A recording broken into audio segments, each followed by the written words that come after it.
Hello everyone, welcome to the video. Salt here. Today we're going to be taking a look at the primary weapon, the Exergis. Now in this weapon series, I take a weapon, I build it out, and I test that weapon on its own merits, meaning I don't mix it with any kind of external factors that would increase weapon performance.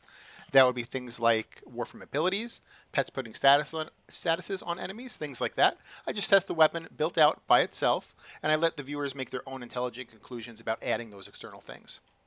So let's get into the Exergis here. It is a primary shotgun, corpus shotgun.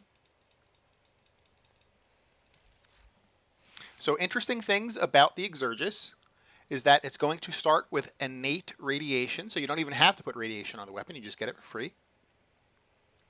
It's going to have infinite body punch through and a 0.5 soft cover punch through. So like doors, things like that. And also, galvanized savvy on most weapons is additive, but on the Exergis is multiplicative. So you get more value out of galvanized savvy on the Exergis than you do on most other weapons. I think that's pretty much it for the unique things. You know, it has fall off. That's not really unique to shotguns. Pretty much all shotguns have fall off damage. I think that's it. Okay, so let's go through the mods here. We're going to be going for galvanized hell for multi-shot, galvanized savvy for status chance and direct damage per status type affecting the target, prime point blank for 165 flat damage, primed tactical pump for 100% reload speed. If you don't have the primed version, you can use the regular version. It is important to note, and I probably should have said this before, it only has a magazine of 1. So after every shot, you're going to need to reload. There's a few things you can do there. You can go with either magazine size, like you don't have to use prime tactical pump. You can use the other one. Let me type in magazine size. Magazine. Primed ammo stock. So primed ammo stock will put more shells in the magazine before you have to reload. And primed tactical pump will make the reloads extremely quick. You should not go with both because then you're missing out on damage because you're using 2 mod slots for utility. So you shouldn't go with both. You need to kind of pick one or the other. I like reload speed more than I like the magazine size, but you might like magazine size better. The cool thing is they're both the exact same polarity. So, you know, as long as you put a dash on, you can switch them as you see fit. All right. Next, we're going to have Frigid Blast and Toxic Barrage. These are going to be our 60/60s to make viral. Sweeping Serration is going to increase our slash weighting, because this weapon actually does pretty crazy slash. And you're going to be doing natural slashes. You're not going to be doing forced slashes. So it is important to have good status chance to get more value out of your natural slashes. So if you look here, unfortunately our viral weighting is a little bit higher than slash. But slash is still a respectable level. You're still going to be getting a lot of slash procs. And the slash procs you're getting are going to be very high. And then for the last slot here, there are 2 options.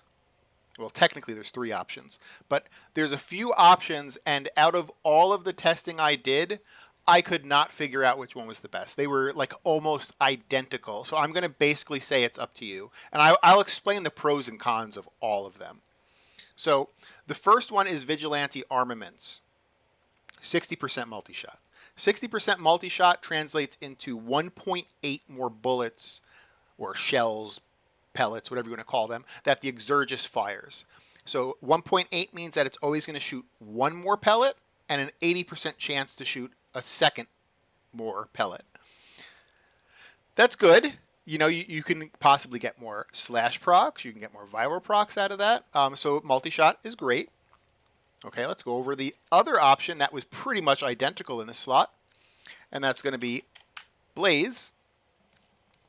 So in this slot, if we put Blaze, you know, Blaze is going to look better. It's going to increase the paper damage, but you can't really trust paper damage. Paper damage doesn't necessarily transfer into actual gameplay. But Blaze adds heat, so that would seem good because Galvanized Savvy is multiplicative on this weapon, so you're adding another element to be factored in a multiplicative kind of way. And it also adds flat damage, which boosts everything else up. So you will technically have bigger slash procs with this. But the cons for this one is that the the slash procs are going to have to compete with another element now, right? Like the slash procs were already competing with our high viral score, but now the slash procs are also competing with a decently sized heat score. So this is still a good option, but there's a pros and cons to it. So like Blaze and Vigilante armaments, almost exactly the friggin' same. Now, the other option is similar to Blaze. Instead of Blaze with its plus 60 heat and then plus 60 flat damage, you can just use the 60-60 heat mod. You type in heat, it's called Scattering Inferno.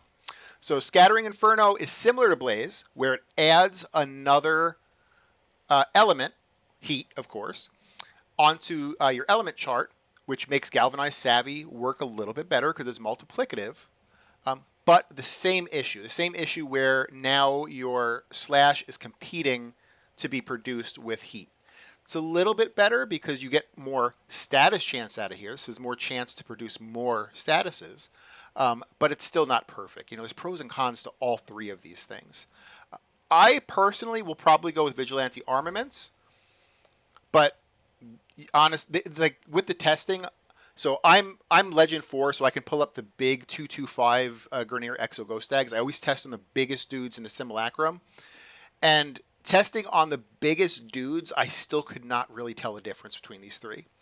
At the end of the day, this is pretty much a Riven slot too. So if you have a Riven, you don't even have to do all this like crazy brain work. Just plop your Riven over whatever you choose in this last slot, and you'll go a little bit less bald in the end for it.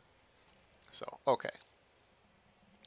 The Exilus slot here, there are two options. So I'm going to be going with Galvanized Acceleration. Shotguns have fall off. Pretty much all shotguns have fall off. So this fall off without Galvanized Acceleration starts at 30 meters, which is actually pretty generous. You don't technically need projectile speed, but it's okay. It'll help you with like medium and longer range shooting to have a longer fall off range. That's why I'm going to go with it. But you could technically go without it because 30 meters before your shotgun starts doing less damage is still pretty generous. So in that case, if you didn't really care and you were okay with that 30 meter range, narrow barrel is a good option. So the Exergis, it kind of like shoots in a spread, of course, like most shotguns, like most shotguns do. So narrow barrel will center that spread a little bit more. Now, some people are going to like the spread of the weapon because it makes it hit more targets, and some people will not like the spread because maybe they want to do more damage to a single target. So narrow barrel will do that for you. So these are the two best options in the Exilus slot there. Okay, now we have the arcane slot here. Now, if you watch my other videos, I love Primary Deadhead. I use Primary Deadhead almost all the time, and I probably would use Primary Deadhead for the Exergis too. But because the Exergis only has one shot in the magazine, a lot of your DPS is based on your reload speed. And so we're already using Prime Tactical Pump for plus 100% reload speed. But Primary Merciless gives you plus 30 more reload speed. So Primary Merciless is a 360% flat damage increase. Just like Primary Deadhead is the same thing, 360% flat damage increase. It's just that Merciless gives you plus 30 reload speed, and Deadhead gives you less weapon recoil. We don't really care about that for this weapon, so Merciless will beat out Deadhead in this case for this weapon. And that is pretty much it there. So that's the build for the Exergis. That last slot is the big thinker, but it's also going to be your Riven slot. So if you have a Riven, just plop it over there and you don't have to worry too much. Now, when I do these videos, I don't use any external factors, but there is something I kind of just wanted to explain real quick. So especially with the Exergis, it's a little bit more important with the Exergis than like any other weapon. So I do kind of want to talk about it. It's the Ripkas. So I'm not going to do the actual gameplay with the Ripkas, but the Ripkas has a amalgam mod. So the Ripkas are a melee weapon, but they have an amalgam mod for the melee weapon that increases your shotgun reload speed by plus 20%. So you can get another plus 20% reload speed on your shotgun using the Ripkas, which will help the Exergis a lot. Because again, the Exergis's DPS is based on its reload speed, basically. So Ripkas is probably like top tier if you're using the Exergis. I will not be showing it with the gameplay because I don't mix it with externals, but that is a really good external to use on them. So let me pop my Nikana back on there. Okay, now before, or when I do these videos, I don't mix it with any kind of external factor, so I'm going to be doing this on a big dumb Inaros with no Archon shards that increase weapon performance. No arcanes or mods on the Inaros that increase weapon performance. And with a pet with no sentinel weapon and no mods on the pet that increase weapon performance. Also, Barracuda is here today, and they have this skin for your sentinel. I think it looks pretty cool. So I picked up this skin for my sentinel here today. I thought I had pretty much everything from Barracuda, but there was like 2 items. There was the body and then the arms of the sentinel. I guess I had his faceplate and I had his little tail before. I'm not really sure. Or maybe they came with the other pieces. Okay. So I'm going to be doing this on a steel path. Kuva survival. We'll see how many kills we get. We'll see how it does against trash, how it does against acolytes.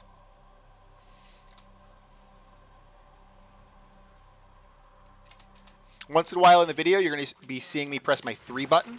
All that does is it gives me armor and status immunity. It doesn't do anything else as far as weapon performance.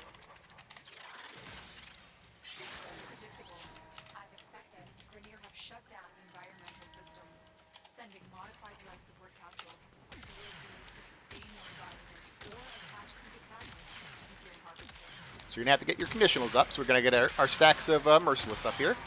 And then it should be easily one-shotting entire groups of enemies. Of course, my aim is horrible this morning. Oh my goodness.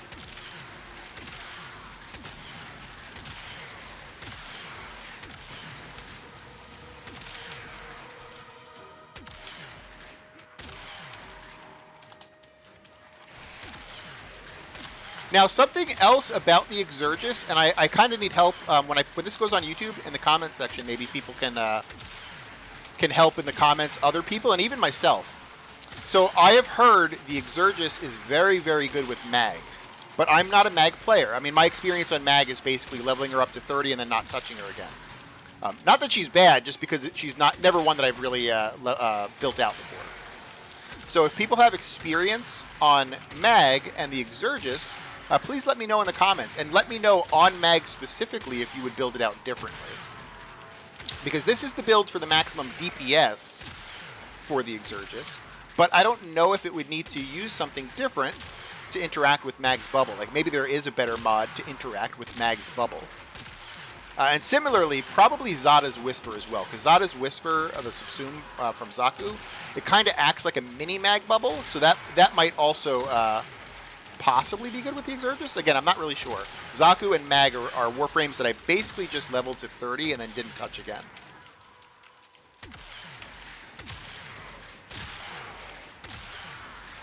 So this is a very powerful weapon. I do think that it's going to probably suffer from the same issues as the Corinth Prime, where it just is a slow killing weapon. It's an extremely powerful weapon, but it just is a slow killing weapon because of its reload. The Corinth, it was because of the pump thing between every shot.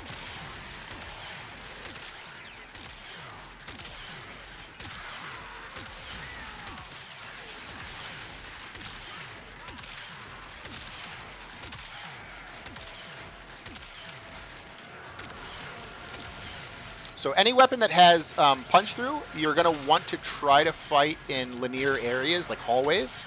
You get more value out of it.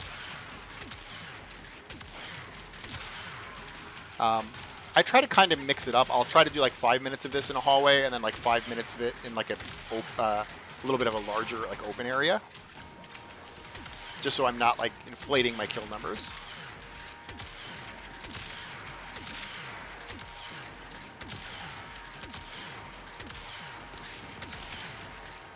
I think they're all in this direction.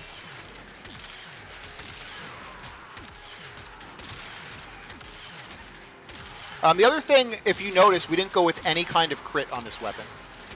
And it's because the weapon has a very poor, I believe it's an 8%, if I remember correctly, 8% crit chance, which is horrible.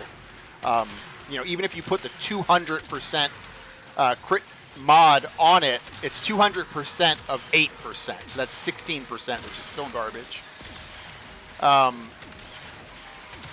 So the crit chance is really bad. The crit damage is also less than average. I believe, if I remember correctly, I think it's either 1.4 or 1.6. So, and then the average would be like 2. So that's a very bad crit damage multiplier as well. So you don't get a lot of value actually out of building this for crit. There are external ways to give yourself flat crit. So like you could make a status weapon a crit weapon by using certain external things. That would be like a Darza Kavat, Harrow. There's an arcane. I forgot what the arcane's name is. It gives you, I think it's like 25-ish% crit. Victory? No, I don't think it's victory. I always forget what the critical arcane is. But that will add flat crit that is not based on the weapon's own critical chance. So like a Darza gives you 60%. That just is 60% plopped on top of your weapon. It's not 60% of your weapon's crit chance. So externals like that help weapons that are more status heavy, like this weapon. I don't know if you would actually need it with this weapon. Like this weapon might just be straight up good enough as a full status, but hey, if you wanted to help it by using some kind of like external plus crit stuff, you can.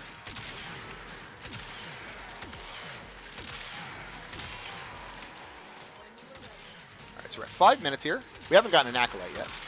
I'm going to guess this will probably be a pretty good Acolyte killer. Usually high alpha damage weapons do very good against Acolytes. So we'll see, though. I did not do testing on this against the Acolyte. That is the one thing I did not test on. I was going in and out of the Simulacrum for like an hour, and then in and out of Taviuni for like an hour, but I wasn't actually doing like a full 5 minutes. I was going in for like 2 or 3 minutes, killing some trash, seeing how it felt with the multi-shot mod, and seeing how it felt with the Blaze. And yeah, that was an absolute headache.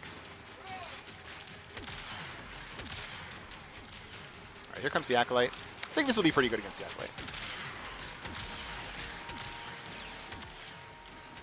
Malice. Malice is the worst Acolyte. So he's going to put a mag bubble on me, and I'll have to not shoot when he puts the mag bubble on me, because I will down myself if I do. All right, I'm going to roll, and I drop the mag bubble, and now it's safe to fight.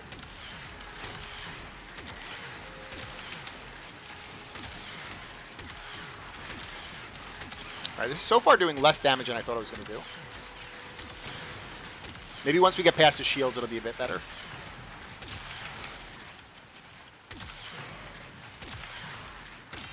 He will recast that mag bubble, so I have to be careful.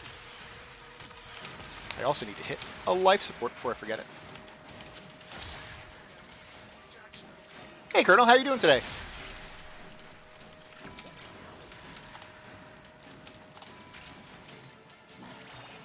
Once I got past his shields, it seemed like the Exergis was doing a lot better, but it wasn't doing very good to his shields. It was pretty, like, meh against his shields. Where is it? He's up here. All right, he puts the mag bubble on me again, so I'm going to roll, and now it's safe to fight him. If you try to shoot while you have the mag bubble on you, you will down yourself. So, all right, he's dead.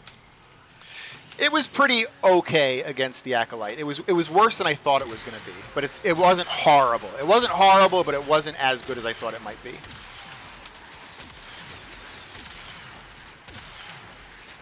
So, of course, this is an open area. This is probably not the ideal place to be fighting with a weapon that has punch-through. You want to be more in like a hallway setting for a punch-through weapon. But I like to kind of do 50-50. I'll do like 50-50 in a hallway and then 50-50 in an open room. So we'll do the open room here. This will affect our kill counts, though. So when I do these runs, average weapons usually get about 350 to 450 kills in 10 minutes. I think this will probably score in that average mark. But I don't think it tells the whole story of the weapon. Just because it's a slower killing weapon. It's not that it's a weak weapon. It's just that it's a slower, not slower killing, because you're kind of like one-shotting everything, but it's just slower firing weapon. So your kill per minute numbers are not as good. It's like the Corinth Prime. You know, when I did the Corinth Prime, it looked like it was a below-average weapon. And as far as kill per minute, yeah, it's a below-average weapon. But things you shoot are going to die in one hit with it. You know, it's a very powerful weapon. It's just a slow killing weapon.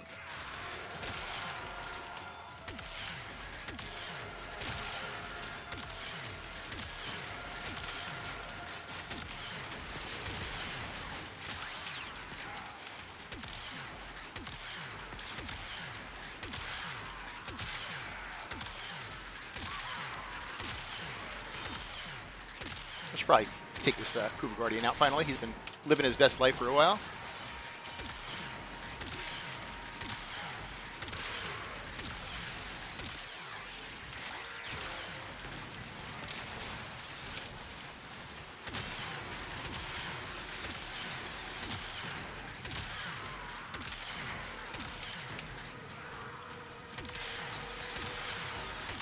Yeah, Barrow-Katir is here today, and you know, I probably should have looked at the actual mods he has and kind of like went over like which ones are good to pick up, but I completely forgot about that.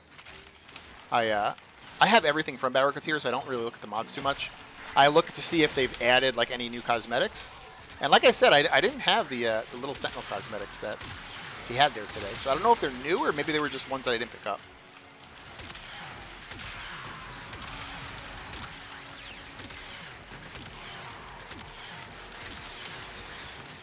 All right, 20 more seconds, and we'll see what our kill count is.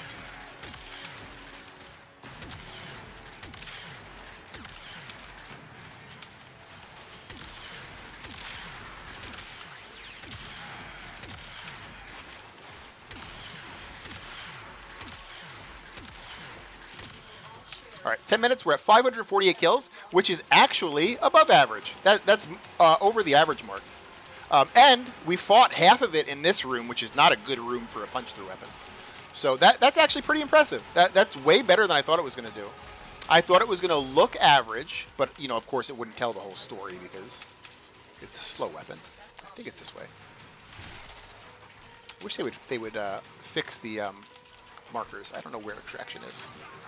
If I run out of air, I don't really care too much. Naros can basically not worry about air.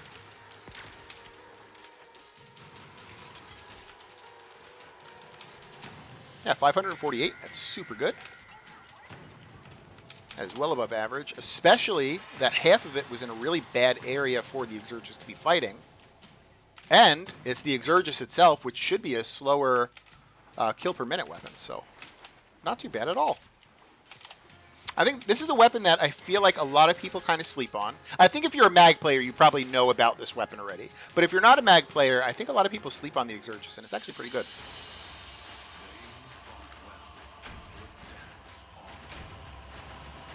All right, second part of this run that I do with these weapons is going to be Lua Conjunction. Lua Conjunction is going to be level 180 to 200 enemies, so slightly higher levels. They're going to be mixed enemies, so they won't all be Grineer. And they will be, it'll force me to fight Thraxes, which are kind of like super Eximuses. This weapon shouldn't have any issues with it, though, because it does have a heavy slash. So it should chew those Thraxes up pretty quickly. We'll do 10 minutes here and see how it does. And then that'll be it after that.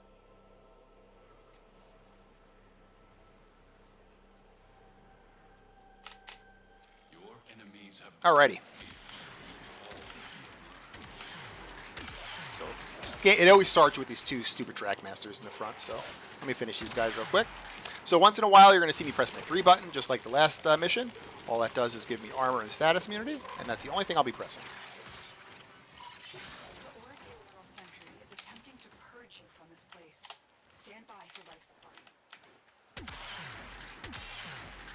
As far as like Riven stats go, multi-shot is always going to be really good for shotguns.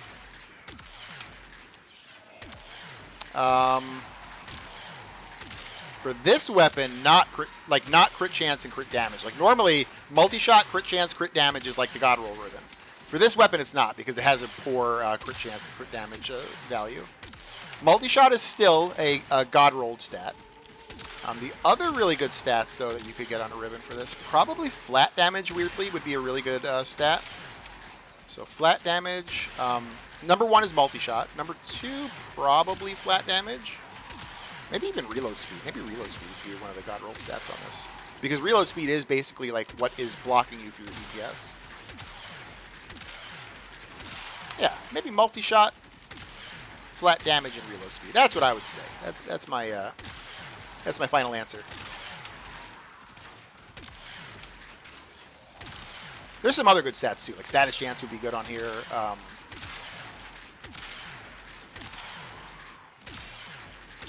Yeah.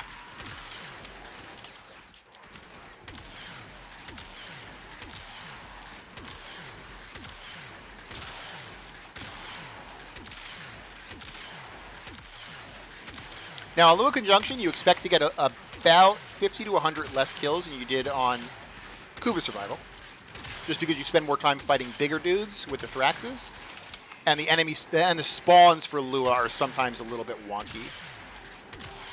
So you do expect to get a little bit less kills here. I also think it's because the hallways are wider. It's less linear. It's easier to get more kills on a linear hallway than it is a wide hallway.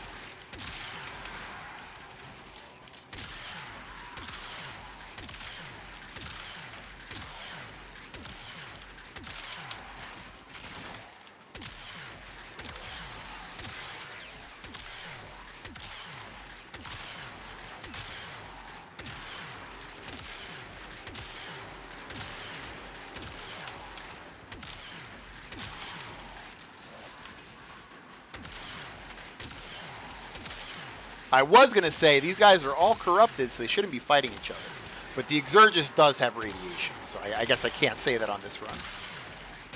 There is a reason for them to be fighting each other.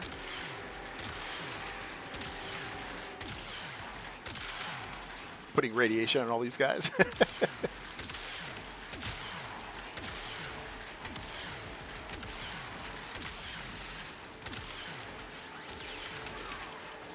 I'm going to head to the first set of life sports. Oh, the parent sequence is attacking me.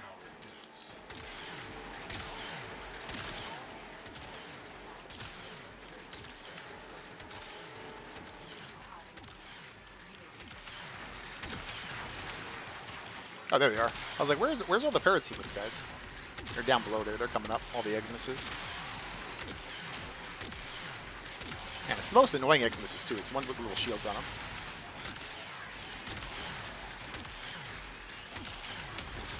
Someone stole my weapon. There he is.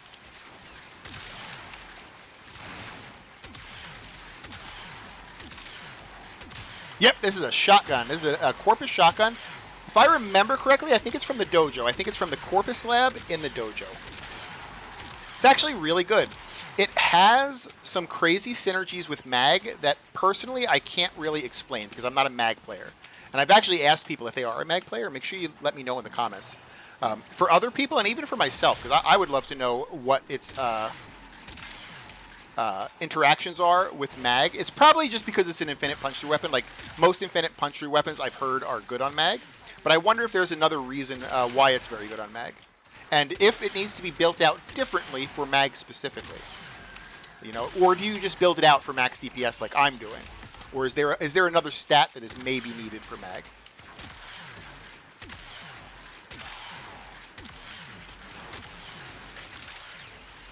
Oh yeah, this is like a big, powerful, meaty weapon. It's a little bit like slow as far as like kill per minute, kind of. I mean, it did pretty good in Kuva Survival though, but it is a little bit slow for kill per minute, like compared to maybe like similar weapons, just because of its like one shot, you know, pump, one shot, pump, one shot, pump. But other than that, like each individual shot is a friggin' monster.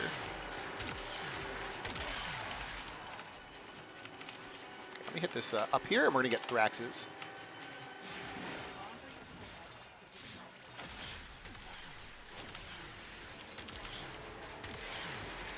Yeah, those slash procs just chewed right through them. I am going to be losing merciless stacks here, so it's going to be a little bit weaker. That's still kind of chewing right through them, though. That was very good. That was extremely good against the Thraxes. Oh, my goodness. Okay, I'm going to go back to killing little guys. Get our merciless stacks back up. Get some little yellow life sports. Yeah, reload speed helps. I have the primed reload speed mod on it. You can go one of two ways with this, Colonel. You can either go reload speed or you can go mag size. Don't go both. If you go both, you're spending too much mod slots on utility picks. But you can either go reload speed and have like super quick reloads in between each pump, or you can go mag size. And if you go mag size, I think you either get 2 or 3 shots per mag. You'll still have the slower reload, but you'll have more shots per mag. So it's kind of like a pick your poison thing. Do you want like super quick reloads, or do you want like 2 or 3 shots per mag?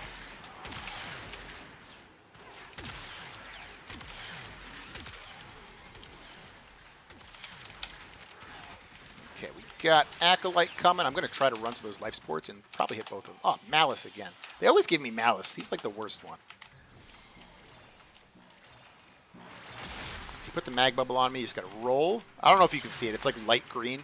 It's really hard to see. That's why sometimes Malice kind of, he rope-a-dopes me and kills me because I can barely see that stupid mag bubble. I wish it was a little bit more visible.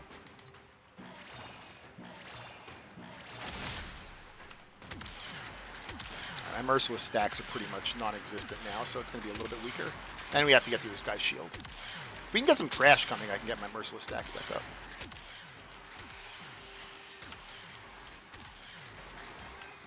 Mag Bubble again. I'm going to roll, drop it behind me there, and kill some trash, get my Merciless stacks back up a bit. Alright, go back to Malice. Yeah, once you get his shields down, it's a little bit better. It's still not the best. It's not the worst, but it's not the best Acolyte killer. I've also like missed my last 4 shots on him there.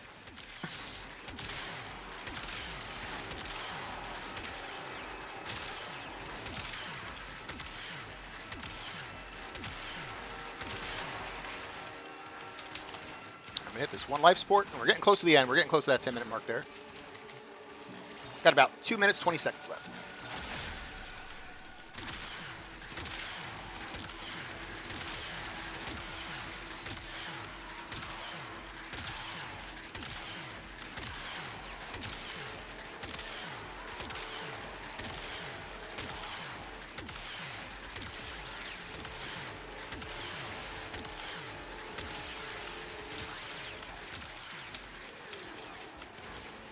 We got 548 in Kuva Survival.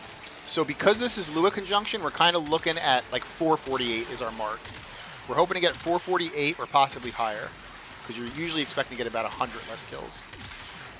50 to 100 less kills. So if we can get 448 or higher, that'd be pretty consistent. Sometimes Lua is a little bit, weird though, because the spawns are kind of messed up.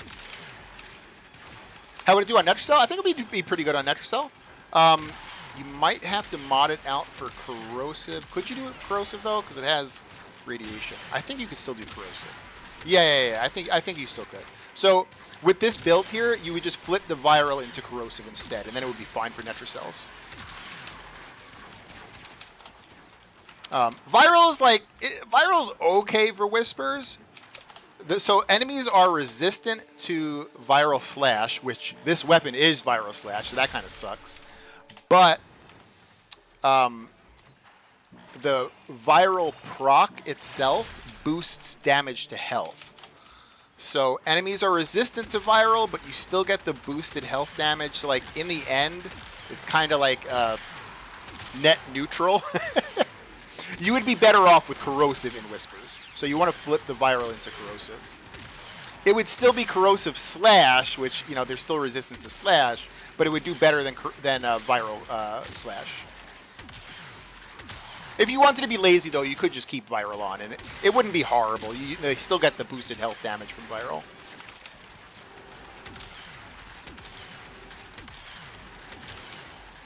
All right, so we're at 10 minutes. Let's kill these Thraxes, then we'll see what our kill numbers are at.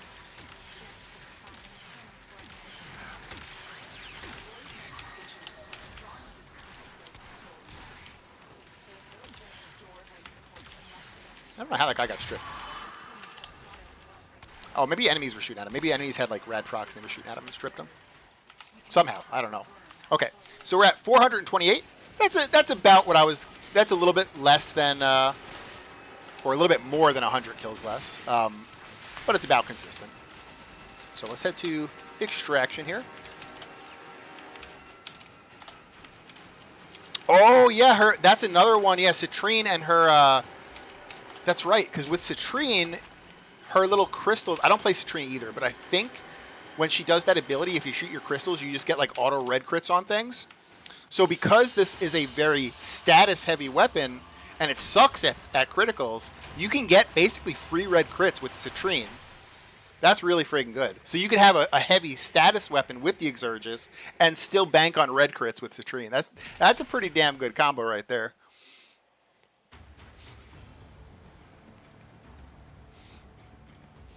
All right, so that is it for the Exergis. Definitely worth building out. If I remember correctly, it's right from the dojo in the Corpus Lab. Fun weapon. If there are any mag mains or people that have a lot of experience possibly with Zada's Whisper as well, because it's kind of like a mini mag bubble, let me know how this acts on them, or if you would change any kind of mod setups for the Exergis here. So thanks for watching, guys. If you liked it, consider giving it a like. If you haven't subbed yet, consider subbing or tell me what I can do to earn your sub. And thanks so much, guys. All right, you guys have a good day. Bye.